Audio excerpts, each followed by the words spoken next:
Hello student, welcome back our best Sophia nursing channels और today we are learn about orthopedic nursing। orthopedic nursing की अगर हम लोग बात करते हैं तो ये बहुत ही रिलेट करती है नर्सिंग के साथ। लाइक अगर orthopedic है तो ये एक ऐसा प्रोसेस है या ये ब्रांचेस है मेडिकेशंस की जिसके अंदर किसको ऑब्जर्व किया जाता है, मसल्स को, बोन्स को।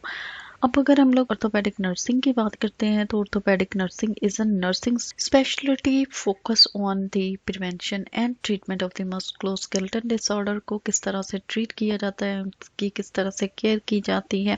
नर्सिंग के अंदर केयर आ जाती है और उसको किस तरह से ऑब्जर्व किया जाता है कि अब उसमें क्या क्या है, मसल्स आ जाते हैं, मसल के अलावा बोन आ जाती है। स्केलेटन की बात है तो ओवरऑल जितना भी बॉडी स्ट्रक्चर है हमारा जो डिपेंड कर रहा है हमारी बोन्स पर, और पूरा ही स्केलेटन जो है वो इन्वॉल्व होता है। जब वो डिसऑर्डर होता है स्पेसिफिक जो बोन्स और मसल्स के बारे में बात की जाती है उसे ऑर्थोपेडिक में इंक्लूड किया जाता है। ये वो डिसऑर्डर है जो कि ऑर्थोपेडिक कहलाता है। ऑर्थोपेडिक के और भी इश्यू होते हैं जो कि like range from acute problems such as fractures and hospitalization for joint replacement to chronic system disorders such as loss of bone density। अब ये है कि ऑर्थोपेडिक के मेन इश्यू जो होते हैं जो स्पेसिफिकली अगर हम लोग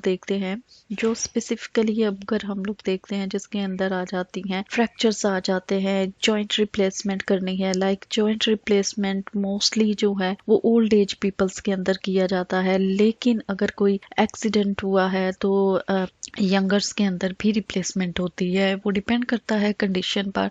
और क्या है कि ये उस वक्त किए जाते हैं जब डिजीज क्रॉनिक हो जाती है। डिजीज कौन सी है कि बोन डिसऑर्डर हो जाता है।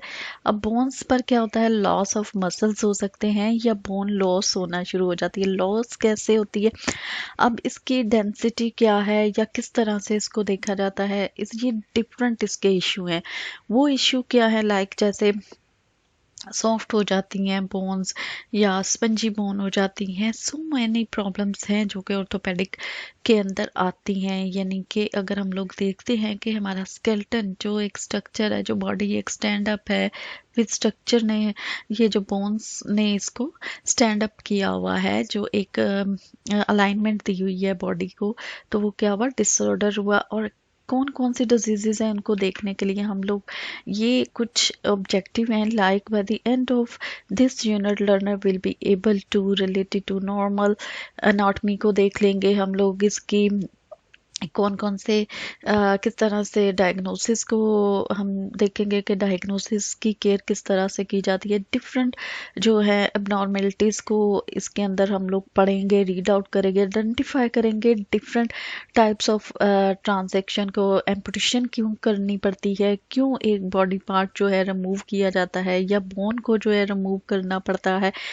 किस तरह से नर्सिंग कॉन्सेप्ट हम लोग बनाएंगे, आइडेंटिफाई करेंगे डायग्नोज को, और फिर देन हम किस तरह से उसको कंप्लीट करेंगे स्केलेटन डिसऑर्डर के अंदर। क्या कौन सा नर्सिंग प्रोसेस हम लोग यूटिलाइज करेंगे ताकि वो मेंटेन रख सके अपनी ऑप्टिमम वेलनेस को मेंटेन रख सके क्लाइंट जो है, और वो हेल्दी लाइफ स्पेंड कर सके दूसरों के साथ। और ये किस तरह से मुमकिन होगा जब हम लोग कोलैबोरेट करते हैं विद अदर मेंबर्स, हम लोग प्रिपेयर करते हैं उसके घर के लोगों को, और पूरी हमारी एक टीम होती है जो हॉस्पिटल में मौजूद होती है जो कि हेल्प कर रहे होते हैं, लाइक टीचिंग दे रहे होते हैं। डिस्चार्ज करने से पहले किस तरह से वो घर पे अपनी केयर कर सकता है, जैसे हॉस्पिटल में उसकी केयर हुई है घर पे भी वो केयर दे सकते हैं। और इसके अलावा जो है कौन कौन से रेलिवेंट रिसर्च देखते हैं कि किस तरह से स्केलेटन को जो है वो प्रॉपर वे में उसको वेलनेस की तरफ लेके जा सकते हैं, किस तरह से उसका ट्रीटमेंट किया जा सकता है। रिगार्डिंग डिसऑर्डर्स रिसर्चेस को देखा जाता है, फाइंड किया जाता है डिजीज के बारे में। और इसके अलावा जो है दूसरे भी कंसल्टेंट को इन्वॉल्व किया जाता है। लाइक जैसे हमारी बोन्स के साथ साथ क्या होता है, मसल है, मसल के साथ क्या होती हैं हमारी वेन्स है, न्यूरो सिस्टम है, जितने भी हमारे सिस्टम है वो पूरे ही इन्वॉल्व हो सकते हैं। वो डिपेंड करता है पेशेंट किस पर मस्कुलोस्केलेटन पर जब डिसऑर्डर होता है तो वो सारे सिस्टम इन्वॉल्व हो सकते हैं। सो इनको देखते हुए दूसरे जैसे न्यूरो मस्कुलर है उनसे भी कंसर्न किया जाता है, और किन चीज़ों पर कंसर्न करना है वो देखा जाता है, डेमोस्ट्रेट किया जाता है कि अगर पर्सन का ऑपरेट हुआ है, पोस्ट ऑपरेटिव नर्सिंग केयर किस तरह से प्रोवाइड करनी है। अब हम लोग बात कर रहे थे कि कौन से मस्कुलोस्केलेटन डिसऑर्डर होते हैं और कहाँ कहाँ और कब कब जो है सर्जरी की जाती है, जो कि पोस्ट ऑपरेटिव केयर उसको दी जा रही है। अब स्केलेटन सर्जरीज के अंदर लाइक सॉफ्ट टिश्यू इंजरी हो सकती है, फ्रैक्चर हो सकते हैं, एम्पुटेशन किया जाता है, पैगेट डिजीज एंड गॉट हो सकता है। अब ये सब अगर हम लोग देखते हैं तो मेन ऑब्जेक्टिव हमारे आ जाते हैं जिनको आज हम रीड आउट करेंगे। लाइक ओस्टियोमाइलिटिस को देखेंगे, ओस्टियोआर्थराइटिस को देखेंगे, ओस्टियोप्रोसिस को देखेंगे, रेमेटाइड अर्थराइटिस क्या है ये भी रीड आउट करेंगे, बोन ट्यूमर्स क्या है, ट्यूबरक्लोसिस कैसे, जरूरी नहीं कि ट्यूबरक्लोसिस लंग्स की होती है। ज्यादातर जो सुनने में आता है कि फेफड़े जो हैं उनमें टीबी होती है, लेकिन उसके साथ साथ जो है टीबी कहीं की भी हो सकती है, एब्डोमेन हो सकती है, इंटेस्टाइनल टीबी हो सकती है, ब्रेन की टीबी हो सकती है, और क्या है स्केलेटन जो हमारी बोन्स है उनकी भी टीबी हो सकती है। तो अब वो कैसे होती है उसके बारे में भी एजुकेशन लेंगे। तो आपको मैं वेलकम करती हूँ अपने चैनल पर। मेरे चैनल को करें लाइक, सब्सक्राइब करें, शेयर करें, और इस वीडियो को पूरा देखिएगा ताकि अच्छी इन्फॉर्मेशन आप ले सकें। होप सो आपको ये लेक्चर पसंद आएगा। तो बढ़ते हैं अपने नेक्स्ट इंट्रोडक्शन की तरफ। तो musculoskeleton system include the bones, joint, muscle, tendon, ligaments and bursae of the body. अब इसके अंदर क्या है, स्केलेटन को अगर देखते हैं तो स्केलेटन के अंदर बहुत सारी चीज़ें, जैसे हमारा पूरा स्केलेटन जो है, जो पूरी बॉडी है इन्वॉल्व होती है। इसके अंदर बोन्स जो होती हैं उसी के साथ क्या होते हैं, जॉइंट्स होते हैं, मसल्स भी होते हैं, टेंडन्स भी होते हैं, लिगामेंट्स, कुरकुरी सी हड्डियाँ जो होती हैं वो भी मौजूद हैं इसमें। और इसके अंदर क्या है, ऐसे रेशेदार चीज़ें हैं जो कि हमें मूव करने में हेल्प करते हैं। जॉइंट लाइक अगर हम लोग अपनी कोहनी की बात करते हैं, अपने नी की बात करते हैं, इजीली फ्लेक्सिबल हो सकते हैं, बैठ सकते हैं, उठ सकते हैं, चल सकते हैं, फिर सकते हैं। तो ये सारे जॉइंट ही हैं जो कि हेल्प करते हैं हमें चलने फिरने में, उठने बैठने में। तो ये सारी वो चीज, इन सब सिस्टम के बारे में हम लोग रीड आउट करेंगे। और the problem associated with these structure are common and affect all age groups. Yes, ये हर एज ग्रुप में हो सकता है, कॉमनली है। बच्चे हैं, बड़े हैं, बूढ़े हैं, यंग हैं, कोई भी एज का पर्सन जो है उनमें बोन की प्रॉब्लम हो सकती है। माइट भी उनकी डाइट अच्छी नहीं है, माइट भी उनका खाना पीना अच्छा ना होने की वजह से एनवायरनमेंट अफेक्ट करता है, क्लाइमेट्स जो है वो अफेक्ट करते हैं।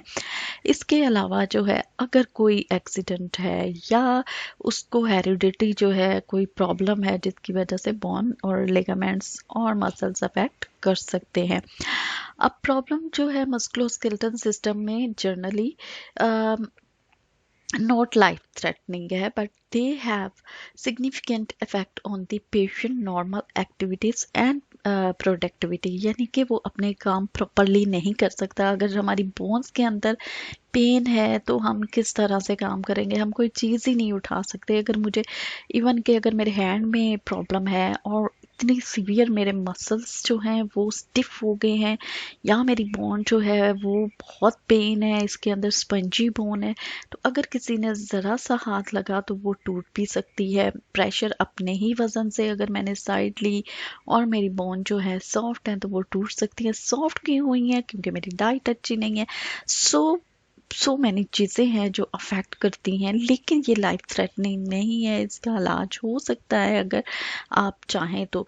और अगर हम लोग देखते हैं, nurses in all practices area in encounter patient with changes in musculoskeleton function. Yes, वो हेल्प कर रही होती हैं नर्सेज की प्रैक्टिस के अंदर। ये चीज़ें होती हैं वो उनको हेल्प आउट कर रही होती हैं, एक्सरसाइज के जरिए, डाइट के जरिए टीचिंग दे रहे होते हैं, मूवमेंट के जरिए, किस तरह से मूव करना है, किस तरह से उठना है, किस तरह से बैठना है। अगर उसकी बोन में प्रॉब्लम है तो वो सारी एजुकेशन दी जा रही होती है इनसाइड दी हॉस्पिटल।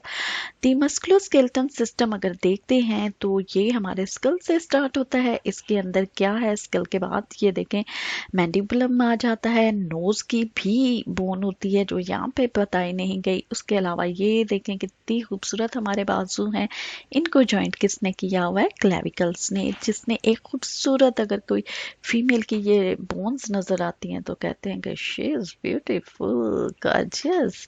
यस, ऐसे ही ये बोन जो है ये क्लेविकल बोन्स कहलाती हैं। स्केपुला जो है ये भी हेल्पफुल होता है, ये बैक साइड पे होता है जो कि होल्ड कर रहा होता है हमारे पूरे ही ह्यूमन रिब्स को, जिसे कहते हैं क्या, उसके बाद आता है स्टर्नम आ जाता है, और इसको गेज भी कहते हैं। और फिर ये बोन जो स्पाइन है जो कि हमें स्टैंड आउट करने में, हमें अलाइन करने में, हमें सीधा खड़े करने में हेल्प करती है, इसे कहते हैं वर्टिब्रल कॉलम। इसके अंदर बहुत सारे वर्टिब्रास होते हैं जो कि कंटिन्यू किसके साथ इस हो रहा होता है, ब्रेन के साथ इसका डायरेक्ट जो है कांटेक्ट होता है। इसके अंदर जरा सी भी चोट आ जाए या कुछ हो जाए तो क्या हो सकता है, पर्सन पैरालाइज हो सकता है। पैरालाइज बोथ साइड का हो सकता है, अपर एंड लोअर लिगामेंट्स का हो सकता है। अपर लिगामेंट्स की बात करती हूँ तो अपर लिम्स के अंदर हमारे हैंड्स आ जाते हैं, हमारा ये पूरा एरिया अपर में आ जाता है। लोअर की बात करते हैं तो ये लोअर जो है टांगे वगैरह आ जाती हैं। ये सारी बोन्स है, रेडियस है, कार्टिलेज, ये देखें कार्पस है, कार्पलस है, ये सारी ही मेटाकार्पलस है। और पेल्विस है हमारी, कॉक्सी आ जाती है, बहुत ही छोटी बोन है लेकिन क्या है, ये बहुत ही फायदेमंद है क्योंकि ये हमें बैठने में हेल्प करती है। बहुत छोटी सी बोन है ये, लेकिन ये बहुत ही हेल्पफुल होती है हमारे बैठने में। सेक्रम है, ये फ्यूज बोन होती है, ये इसके अंदर बहुत सारी बोन्स ये मिलकर एक ही ये झुमकट्टा सा बना के रखती है। ये भी हमें स्टैंड अप और सिटिंग में हेल्प कर रही होती है। ये वो बोन्स हैं जिस पे हम लोग खड़े होते हैं, और ये काफ़ी स्ट्रॉन्ग बोन होती है जिसे फीमर कहा जाता है। ये हमारे घुटने आ गए हैं, ट्रिला इसे बोला जाता है। फिर यहाँ पे दो टाइप की बोन्स आ जाती हैं, फिब्यूला आ जाती है और टिबिया आ जाती है। बड़ी वाली जो है वो टिबिया है, छोटी सी जो साथ में है वो फिब्यूला आता है। उसके बाद हमारे पाँव की हड्डियां आ जाती हैं,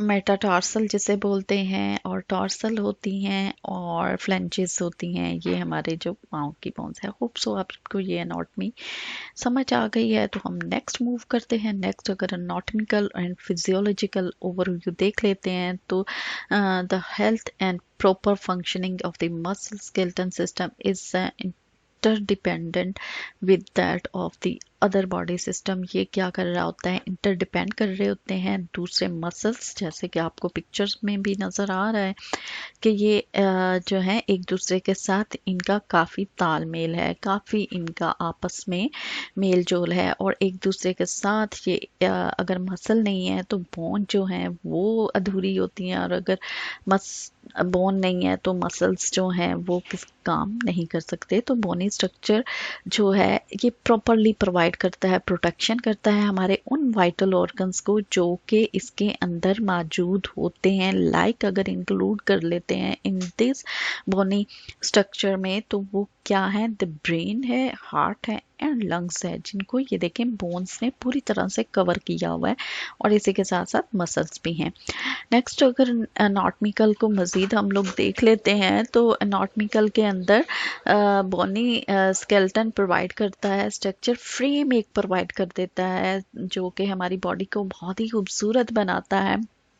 और ये बोन्स किस किस चीज़ से बनी होती हैं ये तो हमें पता ही होना चाहिए कि बोन्स के अंदर क्या है स्टोर होता है। Calcium, phosphorus, magnesium and fluoride होता है। More than 98% of the total body calcium is present in the bone. You know कि 98% जो है हमारी बोन्स के अंदर ही कैल्शियम होता है। अगर कैल्शियम की कमी हो जाए तो पूरा स्ट्रक्चर जो है वो क्या हो जाएगा, धर्म भरम। हम लोग अच्छा फील नहीं करेंगे, हमसे काम नहीं होगा, हम कोई चीज़ नहीं उठा सकते, हम चल फिर नहीं सकते। क्यों? Because calcium level is a very low. और ये होता है आफ्टर 25 ईयर्स, तो बहुत ही ज़्यादा नज़र आना शुरू हो जाता है। सो अपनी सेहत का ध्यान रखते हुए कैल्शियम, फास्फोरस, इन सारी चीज़ों को किस तरह से कंप्लीट कर सकते हैं? जब आपकी डाइट अच्छी होगी। डाइट अच्छी होगी तो आप हेल्दी होंगे, सेहतमंद होंगे। जब आप सेहतमंद, आपको अच्छा लगेगा तो बोन भी हैप्पी होंगे। So move to next view. Anatomical and physiological overview. Additional red bone marrow located within the bone cavity produce and white blood cell in process called हेमाटोफोसिस। क्या है ये? क्या एक पूरा प्रोसेस है जो कि हमारी बोन्स की कैविटीज के अंदर क्या होता है, मौजूद होता है। बहुत दफा हमने सुना है भाई क्या जो है, अगर जीन मालूम करनी है तो हमें क्या करना पड़ेगा, डीएनए करवाना है। डीएनए कहाँ से मिलेगा? बोन मैरो से। तो बोन मैरो कहाँ पे होता है, हम कहाँ पे लोकेटेड होता है? बोन की कैविटीज के अंदर। जो होल होते हैं ना बोन के अंदर, वहां पे ये मौजूद होता है। जैसे कि आप लोग क्या करते हैं, जब हम लोग बोन्स को खाते हैं, जो जब मीट मटन खाते हैं हम लोग, तो उसके अंदर से एक सूप सा निकलता है, स्पंज सी होती हैं। उन्हीं के अंदर जो हम लोग एक बहुत जब पाए खाते हैं तो उनके अंदर से जो एक आपको नजर आता होगा वाइट सा गूदा जिसे बोलते हैं, और वो बहुत ही लोग पसंद करते हैं जब पाए खाते हैं, तो वो ही बोन मैरो होता है जो कि बोन्स के अंदर क्या हो रहा होता है, बन रहा होता है। और वाइट ब्लड और रेड ब्लड सेल्स के साथ इसकी प्रोडक्शन होती है, और पूरी प्रोसेस को क्या बोलते हैं? हेमाटोफोसिस बोलते हैं। सो हम लोग नेक्स्ट मूव करते हैं। अभी तक हमारा एनाटॉमिकल ओवरव्यू जो है वो ख़त्म नहीं हुआ। तो जॉइंट होल्ड करता है पूरे बोन को, जो कि मैंने आपको बताया, और अलाउ करता है कि हमारी बॉडी क्या कर सके, मूव कर सके, हम चल सके।